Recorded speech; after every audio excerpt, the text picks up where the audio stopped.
hadirnya itu kan menjadi contoh bahwa perempuan itu kan istilahnya perempuan empu, asal kata dari empu. Iya.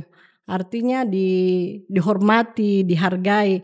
Nah, bagaimana orang tua sendiri yang tidak menghargai anaknya, tidak memberikan hak-haknya untuk bersekolah, melanjutkan pendidikan yang tinggi karena itu. Mungkin karena kondisi ekonomi sehingga ini terjadi.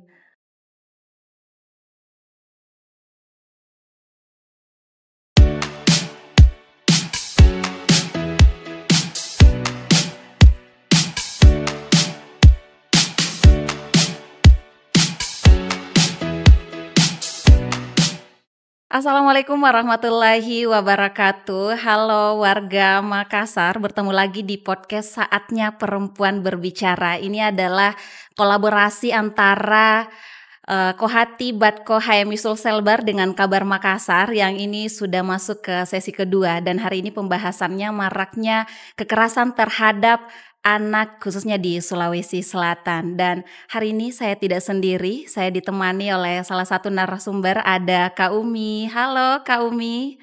Hai. Bagaimana kabarnya Kak? Assalamualaikum warahmatullahi wabarakatuh. Waalaikumsalam warahmatullahi wabarakatuh. Bagaimana kabarnya Kak Umi? Alhamdulillah baik. Sekarang sibuk apa Kak Umi? Akhir-akhir ini kita kan kebetulan saya juga di partai. Iya. Jadi ya kita sambil bantu-bantu salah satu tim paslon untuk bagaimana apa yang menjadi impiannya bisa tercapai. Ya, jadi Kak Umi sibuk di situ ya.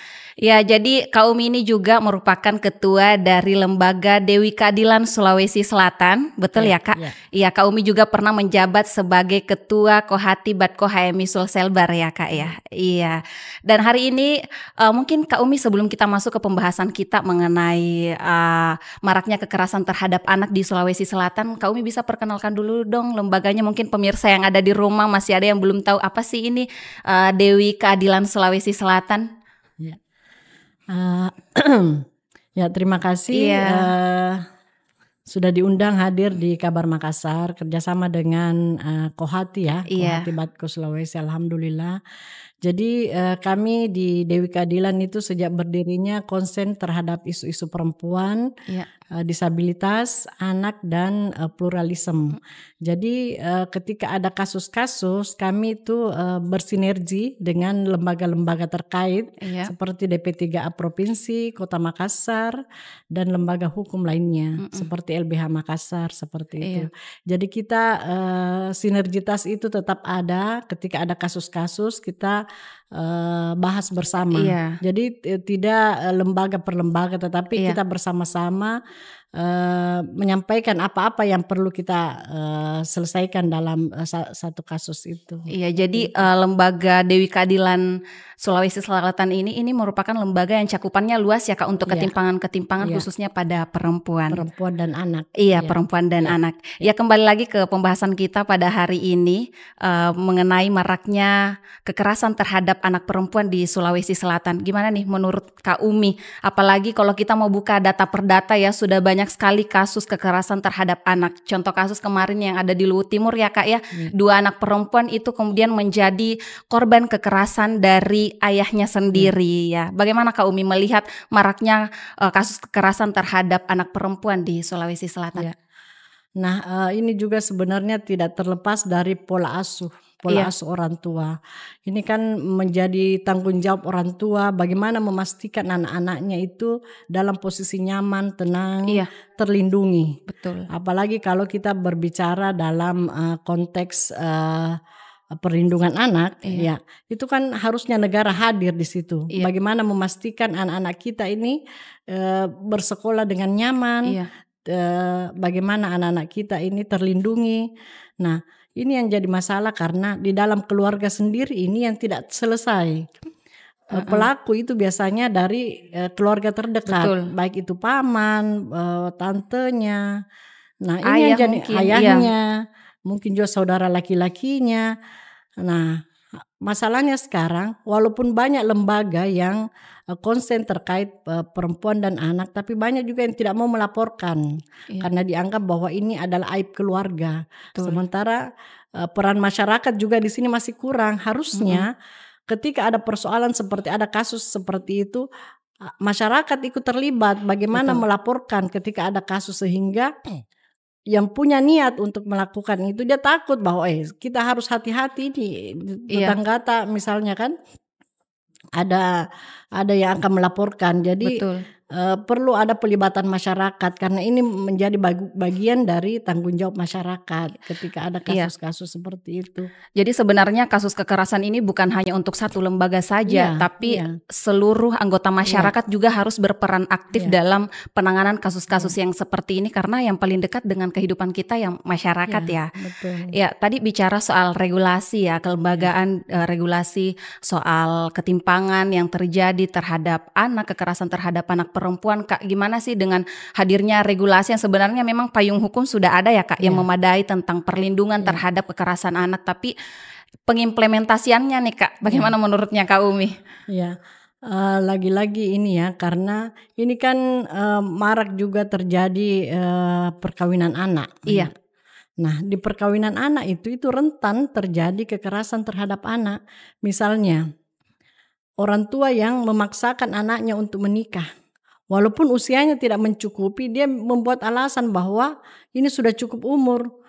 Walaupun dia harus melanggar, misalnya dia naikkan usia anak. Nah, ini kan akhirnya anak yang menjadi korban. Nah, di dalamnya bisa terjadi kekerasan ekonomi, pendidikan rendah. Nah, ini menjadi tanggung jawab orang tua. Nah, sebenarnya regulasi sudah ada.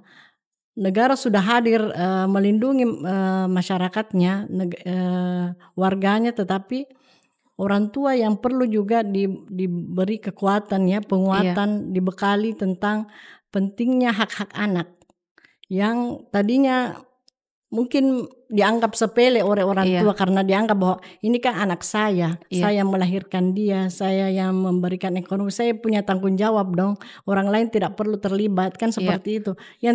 Yang itu harusnya sebagai orang tua dihilangkan itu pikiran seperti itu, karena ini menjadi bagian dari tanggung jawab kita bersama. Kalau dalam agama kan dikatakan bahwa barang siapa yang punya anak 2 perempuan ataupun 3 perempuan kemudian dia menjaganya dengan baik, maka surga tempatnya. Artinya kan memang di agama kita ini sudah diajarkan bagaimana perempuan itu. Makanya kita tidak dulu itu istilah wanita yang digunakan dinas pemberdayaan. Kalau sekarang jadi dinas pemberdayaan perempuan. Kalau dulu kan wanita. Nah, hadirnya itu kan menjadi contoh bahwa perempuan itu kan istilahnya perempuan empu, asal kata dari empu. Artinya dihormati, dihargai. Nah, bagaimana orang tua sendiri yang tidak menghargai anaknya, tidak memberikan hak-haknya untuk bersekolah, melanjutkan pendidikan yang tinggi karena itu. Mungkin orang tuanya juga yang karena kondisi ekonomi, ini juga karena kondisi ekonomi sehingga ini terjadi. Sebenarnya sudah jelas di Undang-Undang Nomor 35 itu sudah jelas-jelas dikatakan bahwa setiap warga negara anak berhak mendapatkan perlindungan. Sudah jelas ya Kak, secara regulasi. Nah, ini berbicara tadi karena kita masih di ruang lingkup anak, berbicara tentang anak kan organisasi terdekat di lingkungan keluarga keluarga itu sendiri Kak. Nah, mungkin ada tips nih dari Kak Umi bagaimana sebenarnya memahami diri anak, apalagi kalau kita berbicara persoalan kekerasan bukan hanya soal kekerasan fisik, kekerasan mental, ada juga yang disebut dengan kekerasan seksual, dan mungkin itu edukasi-edukasi yang seperti itu sebenarnya masih kurang Kak di ruang lingkup masyarakat. Kira-kira ada Kak tips untuk memahami anak baiknya seperti apa Kak? Yang perlu juga dipahami bahwa orang tua harus menyampaikan ke anaknya ada hal-hal tertentu, ada organ-organ tertentu dalam tubuh perempuan itu tidak boleh dipegang, walaupun itu orang tuanya sendiri, karena mungkin edukasi yang rendah sehingga misalnya walaupun dia dicolek dipegang payudaranya, dipegang pantat, dianggap itu hal yang biasa karena ini tidak diedukasi. harusnya kan ada hal-hal tertentu yang bisa dipegang hanya tangannya misalnya, pipinya, tidak boleh lebih dari itu. Ada batasannya, ada batasannya. Kalau ada seperti itu harus dilaporkan, termasuk kepada gurunya karena pelaku juga banyak dari tenaga pendidik. Betul. Jangankan anak-anak, mahasiswa juga banyak yang korban karena takut sama dosennya, karena mau nilai yang tinggi, akhirnya relasi kuasa yang main di situ, dan tidak punya daya untuk menolak atau melawan, karena mungkin itu dia takut, karena ini yang tadi relasi kuasa yang muncul di dalam. Nah harusnya ini menjadi tanggung jawab kita bersama, apalagi ada Kohatibatko Sulawesi. Menjadi tanggung jawab, karena ini kita tidak lagi berbicara dalam konteks Makassar tapi seluruh perempuan yang ada di Indonesia, khususnya anak, untuk tidak menjadi pelaku dan korban kekerasan. Karena kenapa? Ini menjadi mandat organisasi bahwa kita tidak boleh tinggal diam ketika ada persoalan-persoalan seperti itu. Nah, kalau kami di Dewi Keadilan ada namanya paralegal, ada pengacara. Nah, pengacara ini yang membantu ketika ada kasus-kasus, terus paralegal yang mendampingi. Paralegal juga ini dijamin dia punya kekuatan hukum karena dia bisa mendampingi ketika ada kasus-kasus yang ada di masyarakat, tetapi sinergitas antar lembaga itu tetap terbangun. Jadi poin nomor satunya adalah orang tua memberi batasan terhadap dirinya karena ada batasan dalam diri anaknya yang tidak sepenuhnya mampu disentuh oleh orang tua sendiri, dan itu mungkin menjadi hal yang masih tabu karena menganggap bahwa anak adalah anak saya sendiri, jadi yang punya hak atas itu adalah diri saya sendiri. Tapi kalau kita berbicara tubuh kan Kak, itu ada batasan yang bisa mengintervensi diri kita sendiri atau tubuh kita sendiri, diri kita sendiri. Di luar daripada itu punya batasan. Gitu Kak kembali lagi nih ke lembaganya Kakak Dewi Keadilan Sulawesi Selatan. Mungkin pemirsa yang ada di rumah bisa jadi ini terjadi kasus kekerasan terhadap anak baik di lingkungannya atau bahkan tetangga-tetangga yang ada di ruang lingkupnya terjadi kekerasan. Apakah ada Satgas di Dewi Keadilan itu sendiri yang menaungi itu? Jadi pemirsa yang ada di rumah juga ketika melihat ada terjadi kekerasan di dalam lingkungannya mungkin bisa langsung melapor ke Dewi Keadilan untuk dibantu penyelesaiannya Kak. Itu yang saya sampaikan tadi bahwa kami ada paralegal. Nah paralegal lah ini yang membantu ketika ada kasus-kasus, kemudian itu dibawa ke ranah hukum.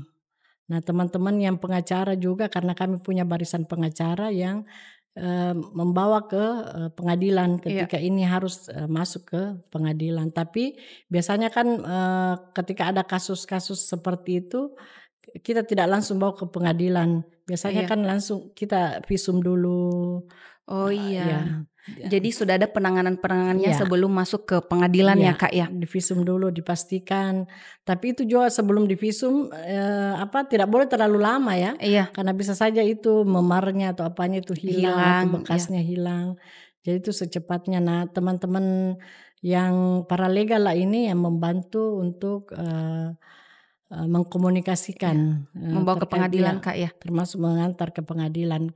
Tapi biasanya juga kita sudah capek-capek urus, tiba-tiba tadinya dia melapor ke kita ini perlu dibantu gini, tiba-tiba dia cabut laporannya, dia selesaikan secara kekeluargaan. Dia minta selesaikan secara kekeluargaan. Nah, ini kan juga persoalan karena dia tidak melihat ini jangka panjangnya. Bagaimana anak ini dengan teman-temannya ketika terjadi seperti itu, pasti kan mereka sudah malu, tidak percaya diri lagi. Nah ini kadang yang kurang dipahami oleh orang tua. Nah makanya orang tua yang sebenarnya yang perlu diedukasi. Betul. Khususnya bapak. Kan biar bagaimana paling besar itu kasus yang jadi pelaku adalah bapaknya ataupun pamannya. Karena dianggap bahwa ini anak saya. Orang di luar tidak boleh ikut campur, kan seperti itu. Jadi itu kawan-kawan pemirsa yang ada di rumah, bahwa sebenarnya orang terdekat itu bisa menjadi pelaku dari kekerasan terhadap anak itu sendiri. termasuk ayah ya. Karena kalau kita lihat lagi dari data per data, teman-teman lihat di media mainstream itu banyak sekali kasus-kasus kekerasan yang pelakunya itu ya didominasi oleh ayah. Nah, mungkin Kak, untuk menutup perjumpaan kita pada podcast kali ini, closing statement-nya Kak untuk pemirsa yang ada di rumah. Oh ya. Karena ini ya kita lihat data Simponi itu ada 755 kasus kekerasan jadi per 4 November itu. Nah, itu menjadi tamparan besar sebenarnya buat kita bagaimana kita bisa meminimalkan kasus kekerasan terhadap perempuan dan anak. Nah, olehnya itu mari kita bersama-sama mengedukasi masyarakat dan melaporkan ketika ada kasus-kasus terjadi seperti itu. Kita tidak boleh diamkan. Kapan kita membiarkan artinya kita melakukan pembiaran. Kita juga bertanggung jawab terhadap kasus-kasus ketika ada masyarakat menganggap bahwa termasuk sebenarnya ya ada anak dibonceng tengah malam. Itu kan rentan mengalami kekerasan. Betul. Momentum pemilu juga ini seperti momentum pilkada. Anak dilibatkan dalam kampanye-kampanye itu yang sebenarnya tidak boleh, itu melanggar. Walaupun kita sudah sampaikan ke Bawaslu bahwa ini harus disampaikan, tapi tetap ada orang tua seperti itu. Makanya perlu penyadaran secara nasional ini sebenarnya bahwa mari kita bersama-sama meminimalkan ya. Betul. Kalau perlu zero untuk kekerasan terhadap anak, karena ini menjadi bagian dari tanggung jawab kita bersama. Iya, dan ini sudah menjadi masalah yang cukup besar ya. Jadi poin yang perlu kita garis bawahi adalah edukasi dari diri kita sendiri, karena kalau diri kita yang tidak paham bagaimana kita mengetahui lingkungan-lingkungan yang ada di sekitar kita ya. Betul, Kak Umi. Iya, jadi mungkin sedikit yang bisa saya sampaikan bahwa berani mengatakan tidak kepada hal apapun yang membuatmu tidak nyaman, karena itu ketika kau takut untuk mengatakan tidak, maka sama saja kau menghalalkan bentuk kekerasan itu terjadi terhadap diri kamu sendiri. Perlu digarisbawahi bahwa berbicara soal kekerasan bukan hanya kekerasan soal fisik, mental, tetapi kita berbicara soal kekerasan seksual yang makin marak terjadi. Nah, mungkin itu saja podcast dari kita pada hari ini. Thank you Kak Umi sudah meluangkan waktunya hadir. Untuk pemirsa yang ada di rumah, tetap pantau platform sosial media Kabar Makassar dan jangan lupa untuk di like, comment, share, and subscribe. Saya Astiti Nuryanti pamit undur diri. Assalamualaikum warahmatullahi wabarakatuh. Waalaikumsalam warahmatullahi.